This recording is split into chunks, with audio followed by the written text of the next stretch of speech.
દિયોદરના ઓગળધામમાં મળ્યું ઠાકોર સમાજનું મહાસંમેલન। રાજકીય પક્ષથી ઉપર ઉઠીને સમાજના આ મહાસંમેલનમાં ભાજપ કોંગ્રેસના નેતાઓ એક મંચ પર એકઠા થયા। સાંસદ જ્ઞાનીબેન ઠાકોર, કેશાજી, અલ્પેશ ઠાકોર, લવિંગજી ઠાકોર, જગદીશ ઠાકોર સહિતના રાજકીય પક્ષોના નેતાઓ અને મોટી સંખ્યામાં ઠાકોર સમાજના આગેવાનો અને લોકો મહાસંમેલનમાં ઉપસ્થિત રહ્યા। આ મહાસંમેલનનો મુખ્ય ઉદ્દેશ ઉત્તર ગુજરાતના ઠાકોર સમાજ માટે એક આધુનિક અને સર્વગ્રાહી સામાજિક બંધારણની રચના કરી અમલીકરણ કરવાનો હતો।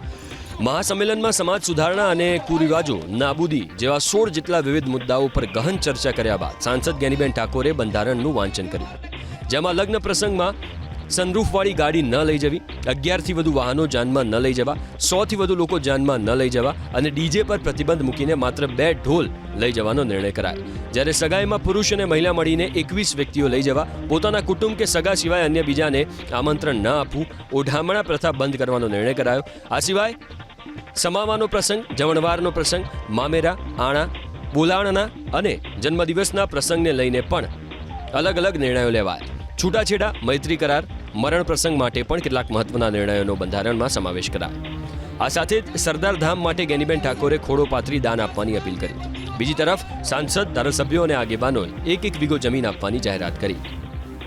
તમારી પાસે ખોળો પાથરીને એક દીકરી ભીખ માંગે છે ત્યાં સમાજની બત્તીઓ નાથવા માટે સમાજના શૈક્ષણિક સંકુલો બનાવો અને આજની તારીખે મારી કોઈ સમાજ પાસે માંગણી હોય તો જેમ તમામ સમાજો ધાર્મિક જગ્યાએ ભેગા થાય, પાટીદાર સમાજ ભેગો થાય, ચૌધરી સમાજ ભેગો થાય, રબારી સમાજ વડવલાના નામે ભેગો થાય, દલિત સમાજ બાબા સાહેબ આંબેડકરના નામે ભેગો થાય, ક્ષત્રિય સમાજ મહારાણા પ્રતાપના નામે ભેગો થાય, આદિવાસી સમાજ બિરસા મુંડાના નામે ભેગો થાય તો મારો ઠાકોર સમાજ એ ઉત્તર ગુજરાતમાં સદારામ બાપુના નામે ભેગો થાય ને એવું સદારામ ધામ બનાવવા માટેની આપ સૌને હું બે હાથ જોડીને વિનંતી કરું।